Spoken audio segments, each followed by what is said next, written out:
తెలుసుకోవాల్సిన బాధ్యత ఎంతైనా దళితులకు ఉంది. మోదీ దళిత వ్యతిరేక అంటారు, కాదమ్మా. ఆయన ఒక మాట అన్నారు, హైదరాబాద్ యూనివర్సిటీలో వేముల రోహిత్ చనిపోయినప్పుడు రాహుల్ గాంధీ వచ్చి అన్నాడు, దళితులపైన బీజేపీ దౌర్జన్యాలు చేస్తుంది, దళితులను చంపేస్తుంది అని వారసత్వ రాజకీయాలు చేస్తున్నటువంటి కుటుంబం దీన్ని ప్రచారం చేయడం మొదలుపెట్టింది. అప్పుడు మోదీ గారు ఒక మాట అన్నారు, దళితులను చంపాలంటే, దళితుల మీద చెయ్యి వేయాలంటే ముందు నన్ను చంపండి, దళితులను చంపాలంటే నన్ను చంపండి, నన్ను కొట్టిన తర్వాత దళితుల జోలికి వెళ్ళండి అని చెప్పి మోదీ గారు చెప్పడం జరిగింది. ఇది మనకు ఎవరికి తెలీదు. ఇవన్నీ నాకెప్పుడు తెలిసినాయి అంటే బీజేపీలోకి రావాలనుకునేటప్పుడు ఉన్నికృష్ణన్ గారికి ఒక బుక్ ప్రజెంట్ చేశారు కదా, దాంట్లో రాసిందమ్మా. ప్రముఖ మ్యూజిక్ డైరెక్టర్ రాశారు ఆ బుక్. అందులో రాశారు, అంబేద్కర్ ఐడియాలజీ, అంబేద్కర్ థాట్స్ అన్ని కూడా ఇంప్లిమెంట్ చేసిన ఒకే ఒక మగాడు ఎవరంటే నరేంద్ర మోదీజీ. అంతేకాదు, డిమానిటైజేషన్ చేసినప్పుడు మా మోదీ గారి మీద నేను ఒక కాలం రాశాను. అది నేను ఆడు అని అనుకోడు, కానీ నా టైటిలే ఆడు మగాడ్రా బుజ్జి అని చెప్పి ఒక కాలం రాశాను మేడం. నాకు మంచి పేరు వచ్చింది దానికి. అయితే నేను అప్పుడు ఆ డిమానిటైజేషన్ టైంలో ధైర్యాన్ని, గుండె ధైర్యాన్ని చెప్పి నేను ఒక కాలం రాశాను. దాంతో నాకు చాలా మంచి పేరు వచ్చింది. అయితే నేను ఫైనల్గా చెప్పాలనుకున్నది ఏంటంటే, మన రాజ్యాంగానికి, మన రిజర్వేషన్ కాపలాదారుగా ఉన్నటువంటి మోదీ గారి మీద నేను పాత్రికేయురాలిని కాబట్టి ఒక స్లోగన్ రాశాను. ఎందుకంటే రాహుల్ గాంధీ అమెరికా వెళ్ళినప్పుడు అందరూ అడిగారు, ఒక రిపోర్టర్ అడిగారు ఏమనంటే, మీ దేశంలో రిజర్వేషన్స్ ఎంతకాలం కొనసాగిస్తారు? రాహుల్ గాంధీ చెప్పాడు, అసమానతలు తగ్గించినప్పుడు రిజర్వేషన్స్ మేము క్యాన్సిల్ చేస్తాం అన్నాడు. అసలు క్యాన్సిల్ చేయాల్సిన ఆలోచన రాహుల్ గాంధీకి ఎందుకు వచ్చింది అనేసి మొట్టమొదటిగా మేము ప్రశ్నిస్తున్నాము. దళితులు మేము ప్రశ్నిస్తున్నాము, మా రిజర్వేషన్స్ క్యాన్సిల్ చేయడం అని చెప్పి రాహుల్ గాంధీకి మేము ప్రశ్నిస్తున్నాము.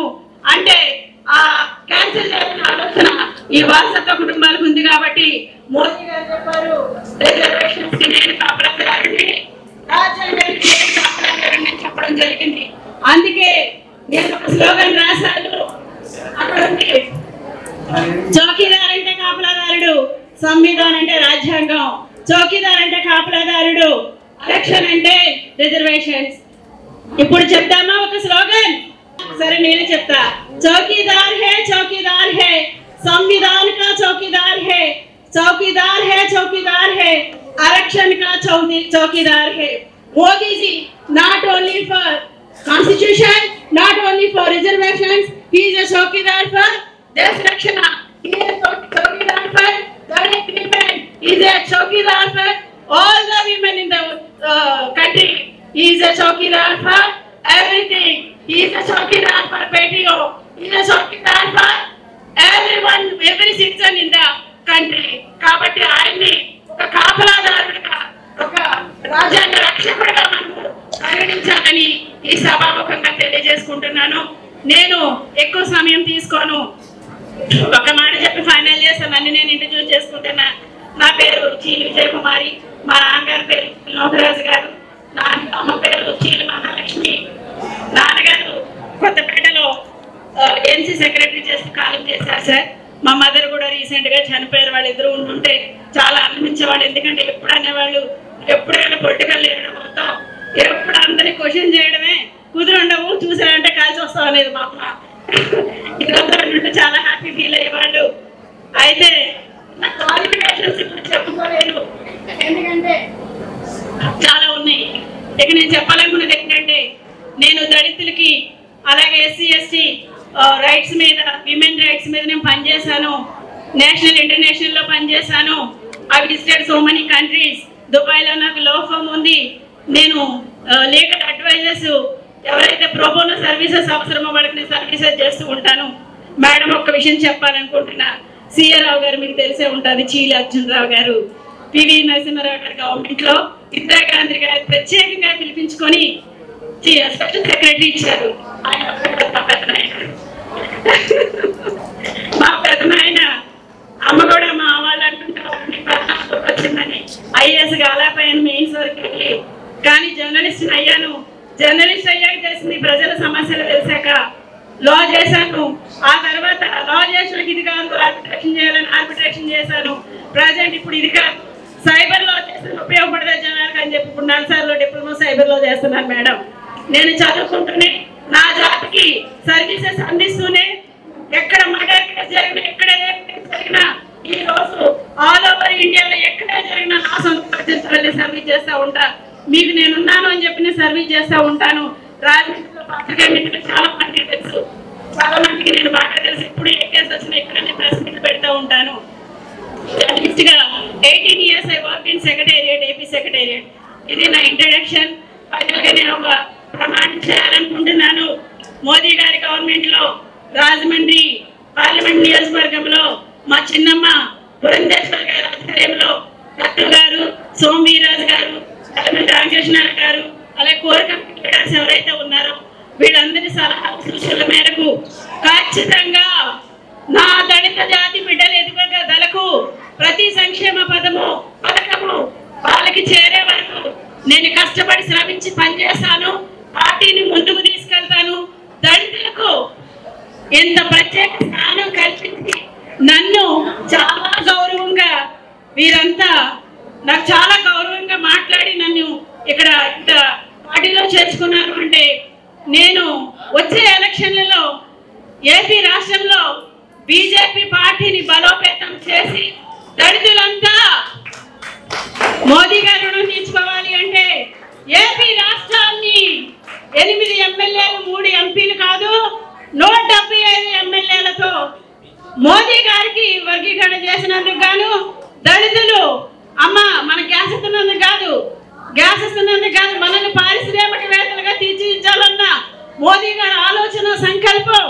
మనము అట్టడుగు వర్గాల వారం కాదు, మనము ఉద్యోగాలు చేసుకోవచ్చు, మనం ఐఏఎస్లు అవ్వచ్చు, మన పిల్లలు ఐఏఎస్లు అవ్వచ్చు, పారిశ్రామికవేత్తలు అవ్వచ్చు, ఇంజనీర్లు అవ్వచ్చు, లాయర్లు అవ్వచ్చు, కొలీజియం వ్యవస్థలో జడ్జెస్ అవ్వచ్చు అనే అవకాశం ఇచ్చి రాజ్యాంగాన్ని, రిజర్వేషన్ గౌరవించిన ప్రధానమంత్రి మోదీ గారికి ఏపీ రాష్ట్రాన్ని మనమంతా కలిసి బహుమతిగా ఇవ్వాలని చెప్పి ఈ సభాముఖంగా తెలియజేసుకుంటున్నాను. జై భీమ్, జై భారత్, జై మోదీజీ. సభాధ్యక్షులు సోదరులు బొబ్బుల దత్ గారికి, సోదరులు రామకృష్ణారెడ్డి గారికి, అదేవిధంగా ఈనాడు పార్టీలో చేరినటువంటి సోదరిమణి చీలి విజయ్ గారికి, వేదిక మీద ఉన్నటువంటి కొండలరావు గారికి, వారితో పాటు పార్టీలో చేరినటువంటి సహచరులందరికీ, మరియు వేదిక మీద ఉన్నటువంటి పెద్దలు ప్రతి ఒక్కరికి పేరు పేరున, అదేవిధంగా వేదిక ముందున్నటువంటి సోదరిమణులు అందరికీ కూడా పేరు పేరున నా నమస్కారాలు నేను తెలియజేస్తున్నాను. చాలా సంతోషం. ఇవాళ విజయ్ గారు పెద్ద ఎత్తున వారి సహచర బృందంతో పార్టీలో చేరటం అనేది ఇది శుభ సూచకం అని చెప్పి నేనైతే భావిస్తున్నాను. భారతీయ జనతా పార్టీ దినదిన ప్రవృద్ధిమానంగా బలపడుతున్నటువంటి అంశానికి ఇది సంకేతం అని చెప్పి ప్రతి ఒక్కరూ కూడా గమనించవలసినటువంటి అవసరం ఉన్నది అని చెప్పి కూడా నేను తెలియజేసుకుంటున్నాను. వారు పార్టీలోకి వస్తున్నటువంటి సందర్భంలో వారు నన్ను కలవడానికి వచ్చినప్పుడు విజయ్ గారిని అడిగాను, మీరు ఎందుకు పార్టీలో చేరాలనుకుంటున్నారు అని చెప్పి అడిగినప్పుడు నరేంద్ర మోడీ గారు దేశానికి చేస్తున్నటువంటి సేవ, రాష్ట్రానికి అందిస్తున్నటువంటి సహకారం, అదేవిధంగా దళితుల్ని గుర్తించినటువంటి సందర్భంలో మేమందరం కూడా పార్టీలో చేరాలనుకుంటున్నాం అని చెప్పి విజయ్ గారు చెప్పడం జరిగింది. వారు చాలా సవివరంగా చెప్పారు ఏ విధంగా నరేంద్ర మోడీ గారు ప్రత్యేకించి దళితుల మీద దృష్టి పెడుతూ మరి వారందరికీ కూడా సంక్షేమ ఫలాలు అందాలి అనేటువంటి ఆకాంక్షతో ఏ విధంగా వారు పనిచేస్తూ వస్తున్నారో వారు సవివరంగా మనందరికీ కూడా తెలియజేయడం జరిగింది. ఈ సందర్భంలో ఒక్క విషయం మనం ఖచ్చితంగా గుర్తు చేసుకోవాల్సినటువంటి అవసరం చాలా ఉంది. నరేంద్ర మోడీ గారు ఒకానొక సభలో ఒకానొక సందర్భంలో వారు స్వయంగా చెప్పినటువంటి విషయం ఏమిటంటే, నేను ఇవాళ ఈ స్థాయికి అంటే ప్రధానిగా ఈ స్థాయికి ఎదగగలిగాను అని అంటే అది ఆనాడు బాబాసాహెబ్ అంబేద్కర్ గారు ఇచ్చినటువంటి రిజర్వేషన్స్ వల్లనే నేను ఈ స్థాయికి రాగలిగానని చెప్పి వారు చెప్పడం జరిగింది. అది మాత్రమే కాకుండా ఈ మధ్యన ఎన్డీఏ కూటమి గెలిచిన తరువాత ఢిల్లీలో వారు ప్రమాణ స్వీకారం చేయక ముందు ఎన్డీఏ కూటమికి సంబంధించినటువంటి భాగస్వాములందరినీ కూడా పిలిచి ఒక మీటింగ్ పెట్టినటువంటి సందర్భంలో వారు మొట్టమొదటిగా హాల్లోకి వచ్చిన వెంటనే ముందు వెళ్ళి నమస్కరించింది మన భారత రాజ్యాంగానికి అని చెప్పి మనం అందరం కూడా ఇక్కడ గమనించాల్సినటువంటి అవసరం ఉంది. మొన్న మధ్య జరిగినటువంటి ఎన్డీఏ కూటమిలో కూడా ఆంధ్ర రాష్ట్రంలో జరిగినప్పుడు చంద్రబాబు నాయుడు గారు నన్ను ప్రశ్నించారు, అమ్మ పురంధేశ్వరి, అక్కడ కనుక ఢిల్లీలో కనుక ఎన్డీఏ కూటమి మీటింగ్ జరిగితే మీరు ప్రధానంగా అక్కడ ఏం పెడతారు అని. అంటే సాధారణంగా ఏంటంటే మాకు బీజేపీ మీటింగ్ జరిగినప్పుడు శ్యామప్రసాద్ ముఖర్జీ గారు, దీన్ దయాళ్ ఉపాధ్యాయ గారు భారత్ మాతకి సంబంధించినటువంటి చిత్రపటాలు పెట్టి నివాళులు అర్పించి జ్యోతి ప్రజ్వలన చేసి ఆ తర్వాత మా కార్యక్రమం ప్రారంభించుకోవటం అనేది మాకు పరిపాటి కనుక దాన్ని దృష్టిలో పెట్టుకుని అడుగుంటారని చెప్పి నేను అనుకుంటున్నాను. ఆ సందర్భంలో వారికి చెప్పాను, మేము కనుక ఎన్డీఏ కూటమి మీటింగ్ ఢిల్లీలో కనుక నిర్వహించుకున్నట్లయితే ప్రధానంగా ముందు నరేంద్ర మోడీ గారు గౌరవ వందనం చేసేది భారత రాజ్యాంగానికి, బాబాసాహెబ్ అంబేద్కర్ గారు రచించినటువంటి ఆ రాజ్యాంగానికి అని చెప్పి నేను వారికి సమాధానం కూడా చెప్పడం జరిగింది. అదేవిధంగా ఇవాళ చూసినట్లయితే చాలా వరకు బాబాసాహెబ్ అంబేద్కర్ని మా నాయకుడు అని చెప్పుకునేటువంటి పార్టీలు సరైనటువంటి గౌరవం వారికి ఇవ్వలేదు అనేటువంటి విషయం కూడా మనం సుస్పష్టంగా అర్థం చేసుకోవాలి. బాబాసాహెబ్ అంబేద్కర్ గారికి భారత్ రత్న ఎవరు ఇచ్చారంటే కాంగ్రెస్ ప్రభుత్వం ఇవ్వలేదు. అటల్ బిహారీ వాజ్పేయి గారు ప్రధానిగా ఉన్నటువంటి సందర్భంలోనే బాబాసాహెబ్ అంబేద్కర్ గారికి భారత్ రత్న ఇచ్చినటువంటి విషయాన్ని మనం ఇక్కడ గుర్తు చేసుకోవాలి. అదేవిధంగా తిరిగి నరేంద్ర మోడీ గారు ప్రధానిగా బాధ్యతలు స్వీకరించిన తర్వాత వారు నిజమైనటువంటి నివాళి బాబాసాహెబ్ అంబేద్కర్ గారికి అందివ్వాలి అనేటువంటి ఆలోచనతోటి, ఎందుకంటే వారు స్వయంగా చెప్పారు, ఇవాళ ఈ స్థాయికి నేను వచ్చానంటే రాజ్యాంగం ఇచ్చినటువంటి అవకాశాన్ని అందిపుచ్చుకుని నేను వచ్చానని చెప్పి వారు చెప్పారు. ఆ సందర్భంలో బాబాసాహెబ్ అంబేద్కర్ గారి జీవితంతో ముడిపడినటువంటి 5 ప్రాంతాలు, వారు జన్మించినటువంటి ప్రాంతం మావ్ అని చెప్పి మధ్యప్రదేశ్లో ఉంటుంది. అదేవిధంగా వారు విద్యను అభ్యసించినటువంటి ఇల్లు ఎక్కడైతే నివసించారో అది, తర్వాత వారు మంత్రిగా బాధ్యతలు నిర్వహిస్తూ నివసించినటువంటి ఇల్లు, చివరిలో వారు పరమపదించినటువంటి ఇల్లు, అదేవిధంగా ఇంగ్లాండ్లో వారు బెకలారియట్ చేసినప్పుడు నివసించినటువంటి గృహం, వీటన్నింటినీ కూడా భారత ప్రభుత్వం కొని వాటన్నిటినీ పంచతీర్థలుగా అభివృద్ధి చేసిన ఘనత కూడా నరేంద్ర మోడీ గారికి, భారతీయ జనతా పార్టీకే దక్కుతుంది. అదేవిధంగా ఈ మధ్య కాలంలో మనం చూసాం, ఏదైతే దళితుల యొక్క చిరకాల వాంఛ ఉన్నదో, కొన్ని సందర్భాల్లో మాకున్నటువంటి అవకాశాన్ని మేము అందిపుచ్చుకోలేకపోతున్నాం, వర్గీకరణ జరిగితే ఖచ్చితంగా మా జీవితాల్లో మెరుగైనటువంటి మార్పులు వస్తాయి అని చెప్పి ఎప్పటి నుంచో కూడా సోదరులు మందమాది కృష్ణ గారు మనందరికీ తెలుసు, వారి సుదీర్ఘ పోరాటం చేస్తూ వస్తున్నారు. అప్పుడు తెలంగాణలో జరిగినటువంటి సభలో నరేంద్ర మోడీ గారు ఇచ్చినటువంటి మాట ప్రకారంగా వారు వెంటనే ఎన్నికలు అయిపోయిన వెంటనే వారు కమిటీని ఫామ్ చేయటం, ఆ కమిటీ వారి రిపోర్ట్ ఇవ్వడం, ఆ ఇచ్చిన వెంటనే వర్గీకరణకి ఆమోదం తెలిపినటువంటి విషయం కూడా మనం అందరం ఇక్కడ ఖచ్చితంగా చేసుకోవాల్సినటువంటి అవసరం ఉన్నది అని చెప్పి తెలియజేస్తున్నాను. కనుక నరేంద్ర మోడీ గారి ఆలోచన ఇందాక సోదరిమణి విజయ్ గారు చెప్పినట్లుగా సబ్కే సాత్ సబ్కా వికాస్, అందరికీ సంక్షేమాన్ని అందిస్తూ భారతదేశాన్ని ప్రగతి పదంలో నడిపించాలి అనేటువంటి భావన. ఈ సబ్బన పదంలో కుల మత వర్ణ వర్గాలకి అవకాశం లేదు, తావు లేదు, అందరికీ సంక్షేమాన్ని అందించాలి అనేటువంటి భావన. కనుకనే నరేంద్ర మోడీ గారు వారు ప్రధానిగా బాధ్యతలు చేపడుతున్నటువంటి సందర్భంలో స్వయంగా వారు చెప్పినటువంటి విషయం ఏమిటంటే, నేను పేద కుటుంబం నుండి వచ్చిన వాడిని, పేదను అనుభవించేటువంటి కష్టాల పట్ల అవగాహన ఉన్నటువంటి వ్యక్తిని, కనుక నేను ఏ కార్యక్రమం చేపట్టినా కూడా దేశంలో ఉన్నటువంటి పేదవాడి సంక్షేమాన్ని ఆకాంక్షిస్తూ దేశంలో ఉన్నటువంటి పేదవాడిని కేంద్ర బిందువు చేసుకుని నేను కార్యక్రమాలు ప్రవేశపెడతానని చెప్పి నరేంద్ర మోడీ గారు అప్పట్లో చెప్పినటువంటి మాట. మరి దానికి అనుగుణంగా ఇవాళ గనుక మనం చూసినట్లయితే ఏ కార్యక్రమం తీసుకున్నా మనం ఒక్కసారి ఆ కార్యక్రమాన్ని గనుక విశ్లేషించుకున్నట్లయితే అది దేశంలో ఉన్నటువంటి పేదవారికి, బడుగు బలహీన వర్గాలు ఉన్నటువంటి వారికి, నిమ్న కులాల వారికి మంచి చేయాలి అనేటువంటి ఆలోచనే మనకి సుస్పష్టంగా అర్థమవుతుందని చెప్పి మనం అందరం కూడా గమనించాలి. కనుక ఇవాళ అటువంటి నాయకత్వాన్ని మనం బలపరచాలి. సోదరులు మాట్లాడుతున్నటువంటి సందర్భంలో రామకృష్ణారెడ్డి గారు చెప్పారు ఏ విధంగా అంతర్జాతీయ స్థాయిలో కూడా ఇవాళ భారతదేశాన్ని ఒక విశ్వగురువుగా ప్రతి ఒక్క దేశం గౌరవిస్తుందో వారు ఇందాక విడమర్చి చెప్పడం జరిగింది. ఇంతకు ముందైతే అభివృద్ధి చెందుతున్న పేద దేశంగా భారతదేశాన్ని చూసినట్లయితే ఇవాళ ఒక గొప్ప ఆర్థిక శక్తిగా నిన్న మొన్న 11వ స్థానంలో ఉంటే ఇవాళ 5వ స్థానానికి వచ్చింది. రాబోయే కాలంలో 3వ స్థానానికి భారతదేశం ఎదగబోతుంది. కనుక ఇవాళ ప్రపంచంలోనే విశ్వగురువు స్థానానికి భారతదేశం ఎదుగుతున్నటువంటి విషయాన్ని మనం అందరం కూడా గుర్తించాలి. ఈ యొక్క ప్రస్థానంలో ప్రధానమైనటువంటి నాయకత్వం వహించినటువంటి నరేంద్ర మోడీ గారు ఇవాళ వారి మాధ్యమంగా భారతీయ జనతా పార్టీని బలపరిచినట్లయితే ఖచ్చితంగా దేశం ఇదే విధంగా ముందుకు వెళ్తుంది అభివృద్ధి పదంలో అనేటువంటి విషయాన్ని మనం ఇక్కడ గమనించాలి. కనుక ఇవాళ మనం అందరం నరేంద్ర మోడీ గారి నాయకత్వాన్ని బలపరుస్తూ అదే విధంగా రాష్ట్రంలో సైతం భారతీయ జనతా పార్టీని బలపరచవలసినటువంటి అవసరం ఉన్నది అని చెప్పి మీ అందరికీ కూడా తెలియజేసుకుంటున్నాను.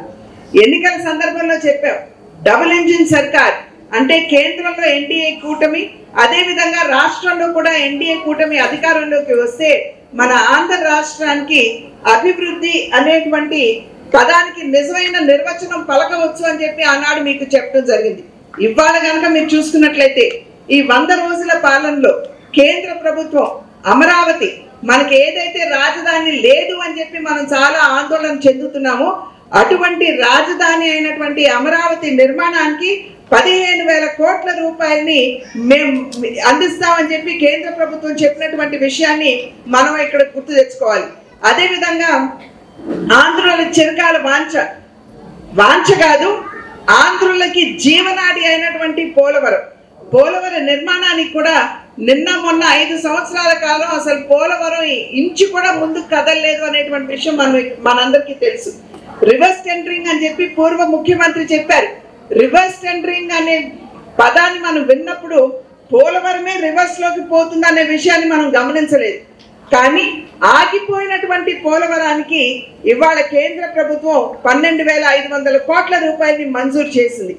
అది మాత్రమే కాకుండా దెబ్బతిన్నటువంటి డయాఫ్రమ్ వాల్ ఏదైతే ఉందో, అంటే మనం ఈ డ్యామ్ కట్టుకోవడానికి అవసరమైనటువంటి పునాది గోడ ఏదైతే ఉందో దాని నిర్మాణానికి కూడా ఇవాళ మేము డబ్బులు ఇస్తామని చెప్పి కేంద్ర ప్రభుత్వం ముందుకు వచ్చినటువంటి విషయాన్ని మీ అందరికీ కూడా నేను తెలియజేస్తున్నాను. అదేవిధంగా దుష్ప్రచారం గురించి ఇందాక సోదరిమణి విజయ్ గారు చెప్పారు. ఏ విధంగా గడిచిన ఎన్నికల్లో మరి భారతీయ జనతా పార్టీ అధికారంలోకి వస్తే రాజ్యాంగాన్ని మార్చేస్తుందని, అదేవిధంగా రిజర్వేషన్లు ఎత్తివేస్తారని, మస్జిద్లు మరియు చర్చిలు కూల్చివేస్తారనేటువంటి దుష్ప్రచారం ఏ విధంగా జరిగిందో మీ అందరికీ తెలియనటువంటి విషయం కాదు. కానీ స్వయంగా అమిత్ షా గారు చెప్పినటువంటి విషయాన్ని ఇక్కడ మనం ఒక్కసారి గుర్తు చేసుకోవాలి. రాజ్యాంగాన్ని మార్చే ప్రసక్తి లేదు అని చెప్పి ఖచ్చితంగా అమిత్ షా గారు చెప్పారు. అసలు మార్చే అవకాశమే లేదు అని కూడా వారు చెప్పడం జరిగింది. అది మాత్రమే కాకుండా రిజర్వేషన్ ఏదైతే మోడీ గారు స్వయంగా చెప్పారు, దాని నుండి లబ్ధి పొందే నేను ఇవాళ ఈ స్థాయికి ఎదిగాను అని చెప్పి స్వయంగా నరేంద్ర మోడీ గారు చెప్పినటువంటి సందర్భంలో వాటిని అసలు తీసివేసి ఎత్తివేసేటువంటి ప్రయాస జరగదు అని చెప్పి సుస్పష్టంగా మనందరికీ కూడా తెలియజేసినటువంటి విషయం. అదేవిధంగా మస్జిద్లు మాస్కులు అంటారా, ఇవాల్టి వరకు ఏ మస్జిద్ అయినా ఏ చర్చ్ అయినా కూల్చివేసినటువంటి సంఘటనలు ఉన్నాయా అని చెప్పి నేను మిమ్మల్ని అడుగుతున్నాను. గత 5 సంవత్సరాల కాలంలో మనం చూసాం. గుళ్ళని ధ్వంసం చేశారు, రాముని శిరచ్ఛేదం చేశారు, అంతర్వేదిలో రథాన్ని దగ్ధం చేశారు, పిఠాపురంలో గుడిని ధ్వంసం చేశారు, దుర్గమ్మ వారి సింహాలను ఎత్తుకుపోయారు. ఇవన్నీ కూడా మన గుళ్ళ మీద దాడి జరిగింది. కానీ గత 5 సంవత్సరాల్లో ఇప్పుడు అధికారంలోకి వచ్చిన తర్వాత ఒక మస్జిద్ కానీ ఒక చర్చ్ మీద కానీ ఎవరన్నా చేయి వేశారా అని చెప్పి నేను మిమ్మల్ని సభాముఖంగా మీ అందరికీ వేస్తున్నటువంటి ప్రశ్న.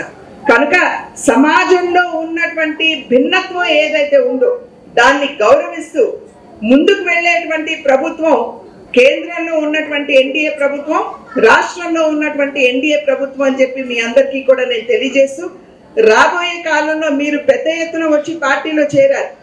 మిమ్మల్ని మీ అందరికీ కూడా కండువాలు వేసి మేము పార్టీలోకి స్వాగతించాం. కానీ కండువాలతో పాటు బాధ్యతలు కూడా ఉన్నాయి అని చెప్పి మీ అందరికీ కూడా నేను తెలియజేస్తున్నాను. నరేంద్ర మోడీ గారు చేసినటువంటి మంచి పనులన్నీ కూడా మనం నిజమైన కార్యకర్తలంగా ప్రజల వద్దకు తీసుకుని వెళ్తాం. సభ్యత్వ నమోదు కార్యక్రమం పెద్ద ఎత్తున వాళ్ళ రాష్ట్రంలో జరుగుతుంది. అద్భుతంగా ప్రజల నుండి స్పందన వస్తుంది.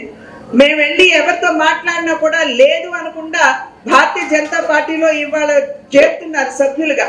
ఇవాళ చూసినట్లయితే రాష్ట్రంలో 13 లక్షల సభ్యత్వం ఇవాళ భారతీయ జనతా పార్టీకి ఉన్నది. కనుక మీరందరూ కూడా, ఇంకా సమయం ఉన్నది మనకి 10 రోజులు, మీరందరూ కూడా ప్రజల్లోకి వెళ్ళి భారతీయ జనతా పార్టీ గురించి, నరేంద్ర మోడీ గారి గురించి ప్రజలకి తెలియజేస్తూ మీరు కూడా పెద్ద ఎత్తున సభ్యుల్ని పార్టీలో చేర్చి పార్టీని, అదేవిధంగా నరేంద్ర మోడీ గారి నాయకత్వాన్ని కూడా మీరు బలపరచాలి అని చెప్పి ప్రతి ఒక్కరిని నేను అభ్యర్థిస్తూ మరి ఒక్కసారి మీ అందరినీ కార్యకర్తలుగా కాదు కానీ భారతీయ జనతా పార్టీ కుటుంబ సభ్యులుగా మేము పార్టీలోకి ఆహ్వానిస్తున్నామని చెప్పి తెలియజేస్తూ సెలవు తీసుకుంటున్నాను. జై హింద్.